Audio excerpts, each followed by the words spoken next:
आज हमने उनसे रिक्वेस्ट की और उन्होंने इंग्लैंड से हमें टाइम दिया इस पॉडकास्ट एपिसोड के लिए। Please welcome Hareem Shah ji. अस्सलाम वालेकुम हरीम, कैसी हैं आप? वालेकुम अस्सलाम। मैं बिल्कुल ठीक, आप बताएं कैसे हैं? बस जी, अल्लाह का शुक्र। थैंक यू, आपने आज हमें टाइम दिया। वेलकम। वैसे तो आप जब पाकिस्तान आती हैं तो आपसे ना मुलाकात हो सकती है, ना आप किसी को इंटरव्यू वगैरह देती हैं, मगर चलें ऐसे ही सही। अनफॉर्चुनेटली बहुत कम टाइम के लिए आई थी, जी वरना जी। मेरी खुशनसीबी होती अगर मैं आपको ज्वाइन करती। ऐसी सबसे पहले तो जी पहला क्वेश्चन है कि आपके ना सोर्स ऑफ इनकम के ऊपर ना बहुत क्या सराहियाँ होती हैं। सबसे पहले तो हम्म। आज ये बताएं, अभी भी आप माशाल्लाह इंग्लैंड में हैं, तो कैसे ये सिलसिला चलता रहता है? पता नहीं मुझे गरीब को क्यों नहीं छोड़ते, कभी एफआईआर मेरे पीछे लग जाती है, कभी एफपीआर मेरे पीछे लग जाती है। इतने यकीन माने अभी रिसेंटली जब मुझ पे एक केस बना था पाकिस्तान के अंदर, एक फेक जो केस बनाया था उसमें एफआईए ने मेरे अकाउंट्स पे मतलब वो करवा दिए थे। अभी भी मेरा अकाउंट एक अकाउंट जो है एफआईए के अंडर ऑब्जर्वेशन है। तो मुझे नहीं पता क्यों वो ऐसा कर रहे हैं और क्यों इतना वो उनको इतना ताज्जुब हो रहे हैं या क्या चीज वो जानना चाहते हैं। तो इदारे अपनी इन्वेस्टिगेशन कर रहे हैं। अब मैं क्या हर एक को ये बताऊं कि मेरा सोर्स ऑफ इनकम है? मैं तो एक गरीब सी लड़की हूँ।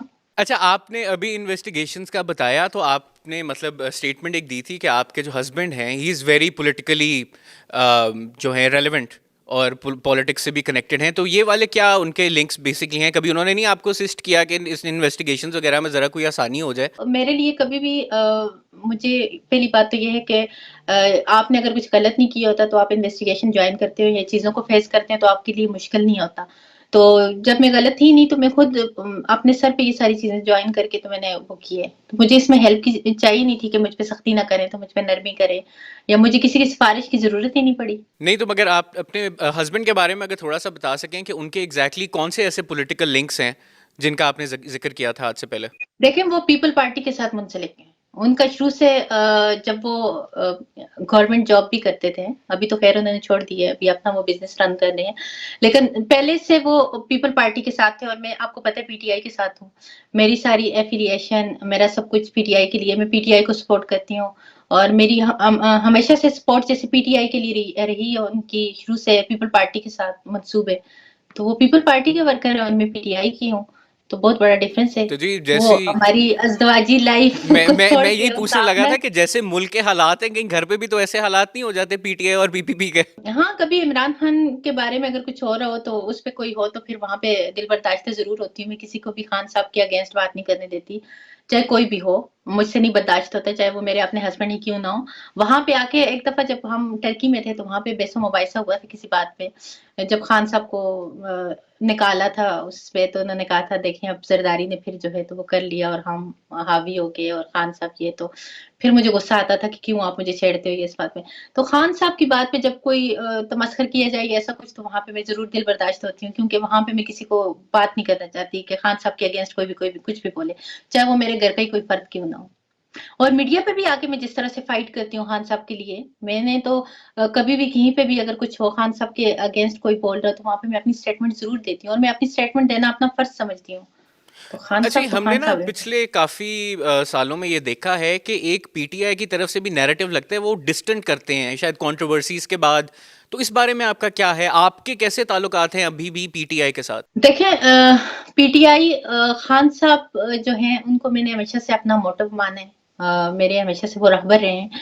बाकी पीटीआई में जितने भी लोग थे मैंने शुरू से उनकी निशानदेही की है, जो अभी सब लोटे होके फिर रहे हैं और चवलें जो भी मार रहे हैं और बकवास जो भी कर रहे हैं, तो इनके तो शुरू से मैं अगेंस्ट थी। मेरा ये मतलब नहीं था कि मैं खान साहब को सपोर्ट करती हूँ तो हर उस फर्द को सपोर्ट करूँ जो पीटीआई के अंदर जो है तो मतलब जिनकी गलत हरकत और सकनात हैं और जो मतलब आउट ऑफ उसमें चल रहे हैं। तो उसमें फ़याज़ुल हसन चौहान ये परवेज़ खट्टक ये सारे वो लोग थे जिनके साथ हमेशा से मेरी तल्ख़ कलामी, हमेशा से मेरी दुश्मनी रही है। इनके कभी भी मैंने फ़ेवर में आके कभी भी वो नहीं किया क्योंकि ये इंतहाई चवल किस्म के लोग थे। और खान साहब के विज़न को हम सपोर्ट करते थे, खान साहब की हम तइद करते थे, लेकिन हम हमेशा से पार्टी में रह के भी मैंने ये बात की कि ये लोग जो हैं खान साहब के साथ जितने भी लोग हैं, ये अजीब लोग हैं और शुक्र है वक़्त आने पे खान साहब को पता भी चल गया कि ये कैसे लोग हैं। नहीं जी, ये तो मेरे ख्याल से सबने देखा है कि पिछले कुछ अरसे में पीटीआई में कितने चेंजेस आए हैं। मेरा जी क्वेश्चन एक जो मैं आपसे करना चाह रहा हूँ कि ये वाली चीज़ें आपने बताई कि आप पीटीआई के काफ़ी लोगों के साथ क्लोज थी, क्या यही वजह थी? क्योंकि ये भी एक आज तक मिस्ट्री है कि आपको पीएम हाउस तक एक्सेस कैसे मिली थी? देखिए मैं पार्टी खान साहब की पार्टी के साथ बिल्कुल मैं क्लोज़ थी, बहुत सारे लोगों को बहुत करीब से मैं जानती थी, उस बात को मैं कभी भी वो नहीं करूँगी।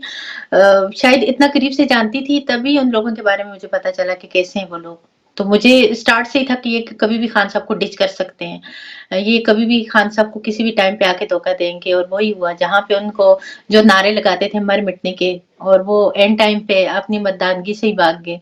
अभी तो मुझे लगता है कि पता नहीं वो कैसे मर्द हैं, जब मैदान में उतरने का वक़्त आया तो उन्होंने जिस तरह से पीठ फेरी और जिस तरह से उन्होंने वो किए, उनसे तो वो तमाम ख़वातीन अच्छी हैं जो खान साहब को सपोर्ट करती थी और जो आज तक जेलों में बंद हैं और जिस बहादुरी के साथ डटी हुई हैं, डट के खड़ी हैं।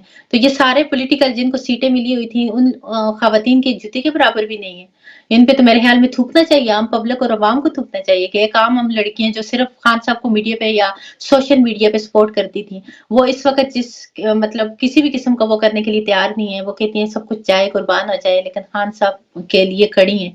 और ये तमाम लोग जिनको सीटें मिली थी, जिनको ओहदे मिले थे, जिनको फैसिलिटेट किया गया था, जिनको नामवरी, शोहरत सब कुछ मिला था, तो उन्होंने एंड टाइम पे जिस तरह से पीठ फेर के मतलब धोखा दिया खान साहब को, तो जी इसका तो हरीम, कोई इस वक्त जवाज़ ही ना नहीं बनता। आप मुझे एक सपोर्टर से ज़्यादा पीटीआई लीडर की तरह बात करती नज़र आ रही हैं, तो इलेक्शन लड़ने का कोई प्लान नहीं है आपका?